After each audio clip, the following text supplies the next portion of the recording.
ಇದೆ. ಶಿವಮೊಗ್ಗದಲ್ಲಿ ಕೂಡ ಭದ್ರಾವತಿಯಲ್ಲಿ ಈದ್ ಮಿಲಾದ್ ಮೆರವಣಿಗೆ ವೇಳೆ ದೇಶದ್ರೋಹಿ ಘೋಷಣೆಗಳನ್ನು ಕೂಗಿದ್ದಾರೆ ಯುವಕರುಗಳು. ಆಮೇಲೆ ನಿಮ್ಮ ಸಾಗರದಲ್ಲಿ ಕೂಡ ಒಂದು ಘಟನೆ ಆಗಿದೆ, ನಿಮ್ಮ ಗಮನಕ್ಕಿದೆ.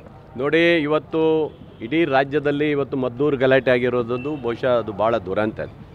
ಯಾವುದೇ ಸಮಾಜದ ಒಂದು ಧರ್ಮದವರು ತಮ್ಮ ಕಾರ್ಯಕ್ರಮ ಮಾಡುವಂಥ ಸಂದರ್ಭದಲ್ಲಿ ಅಹಿತಕರ ಘಟನೆಗಳು ಮಾಡುವಂಥದ್ದು ನಾವು ಯಾವತ್ತೂ ಸಹಿಸೋಕ್ಕೆ ಸಾಧ್ಯನೇ ಇಲ್ಲ.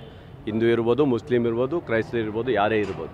ಇವತ್ತು ಮದ್ದೂರು ಆಗಿರೋ ಘಟನೆ, ಇವತ್ತು ಒಂದು ಗಣಪತಿ ಬೇಡ ಸಂದರ್ಭದಲ್ಲಿ ಆಗಿರುವ ಘಟನೆ, ಕಲ್ಲು ತೂರಾಡಿರೋದನ್ನು ಇದು ಅರೆಸ್ಟ್ ಮಾಡಿದ್ದಾರೆ. ಅರೆಸ್ಟ್ ಮಾಡೋದು ಒಂದೇ ಅಲ್ಲ, ಆವಂಥ ವ್ಯಕ್ತಿಗಳಿಗೆ ಉಗ್ರವಾದಂಥ ಕಠಿಣವಾದಂಥ ಶಿಕ್ಷೆ ಕೊಡಬೇಕಂತ ಒಬ್ಬ ಶಾಸಕನಾಗಿ, ಒಬ್ಬ ರಾಜ್ಯದ ಒಬ್ಬ ಪ್ರತಿನಿಧಿಯಾಗಿ ನಾನು ಹೇಳ್ತಾಯಿದ್ದೀನಿ, ಸರ್ಕಾರಕ್ಕೆ ಹೇಳ್ತಾಯಿದ್ದೀನಿ ಇವತ್ತು. ಹಾಗೆ ಇವತ್ತು ಭದ್ರಾವತಿಯಲ್ಲಾಗಿದೆ. ಸಾಗರದಲ್ಲೂ ಒಬ್ಬ ಭಾಳ ಚಿಕ್ಕ ಮಕ್ಕಳು, 4 ವರ್ಷ, ಒಬ್ಬರು 5 ವರ್ಷದ ಮಗು ಗಣಪತಿ ಹೋಗೋ ಸಂದರ್ಭದಲ್ಲಿ ಉಗುಳಿದ್ದಾರೆ ಅಂತ ಹೇಳಿ ಅದು ಸುದ್ದಿಯಾಗಿದೆ. ಅದು ವಿಡಿಯೋದಲ್ಲೂ ಬಂದಿದೆ, ಇಲ್ಲ ಅಂತೇಳಿ.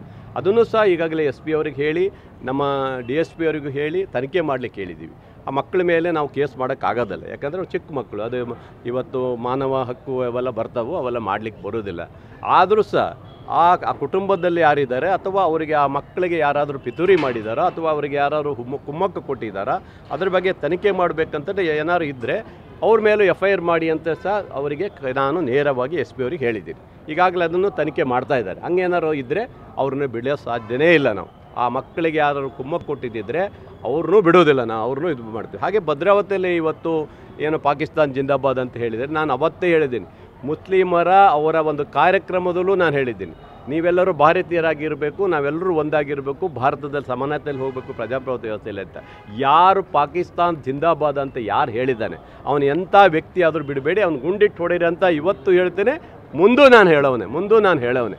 ಅಶಾಂತಿಯನ್ನು ಯಾರ್ಯಾರು ಹಾಳು ಮಾಡ್ತಾರೆ, ಇವತ್ತು ಏನು ಶಾಂತಿಯನ್ನು ಹಾಳು ಮಾಡ್ತಾರೆ, ಅವ್ರನ್ನ ಯಾರೂ ಬಿಡಬಾರ್ದು ಅಂತ ನಾನು ಇವತ್ತು ನೇರವಾಗಿ ಹೇಳೋಂಥದ್ದು. ಹಾಗಾಗಿ ಇವೆಲ್ಲ ಘಟನೆಗಳು ಆಗಬಾರ್ದು ಅಂತ ನನ್ನ ಉದ್ದೇಶ.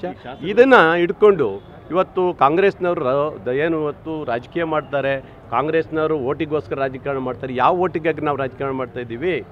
ಯಾರಾದರೂ ಗಲಾಟೆ ಮಾಡಿ ಅಂತ ಹೇಳಿ ರಾಜಕಾರಣ ಮಾಡೋವಂಥದ್ದು ಎಲ್ಲರೂ ನೋಡಿದ್ದಾರೆ. ಇವ್ರು BJP ಅವ್ರು ಮಾಡಿರ್ಬೋದು, ಯಾಕಂದ್ರೆ ಹಿಂದೂಗಳನ್ನು ಎತ್ಕಟ್ಟು ಗಲಾಟೆ ಮಾಡಿರಿ ಅಂತ ಹೇಳೋವಂಥದ್ದು ಇವ್ರು ಮಾಡ್ತಾರೆ. ಇವರೆಲ್ಲ ಹಿಂದೆ ಮಾಡಿದವರು ಇವರಲ್ಲ. ಆ ಥರ ಏನು ಇಲ್ಲ ನಮಗೆ, ಯಾಕಂದರೆ ರಾಜಕೀಯದಲ್ಲಿ ಇವತ್ತು ಸಹಜವಾಗಿ ಬರ್ತಾವೆ. ಹಾಗಾಗಿ ಯಾವುದೇ ಪಕ್ಷ ಇರಲಿ, ಯಾವುದೇ ಇರಲಿ, ಈ ಥರ ಗಲಾಟೆಗಳಾದ ಬಂದ ಸಂದರ್ಭದಲ್ಲಿ ಉಗ್ರವಾದಂಥ ಕಠಿಣವಾದಂಥ ಶಿಕ್ಷೆ ಕೊಡಬೇಕಂತ ನಾನು ಒಂದು ಹೇಳ್ತೀನಿ. ನಾನು ಶಾಸಕರು ಕೂಡ ಕಡೆ ಮುಂದಿನ ಜನದಲ್ಲಿ ಹುಟ್ಟಿದ್ದಾರೆ, ಮುಸ್ಲಿಂ ಕುಟುಂಬದಲ್ಲಿ ಹುಟ್ಟಬೇಕು ಅದು ನಾನು ಕೇಳಿದೆ.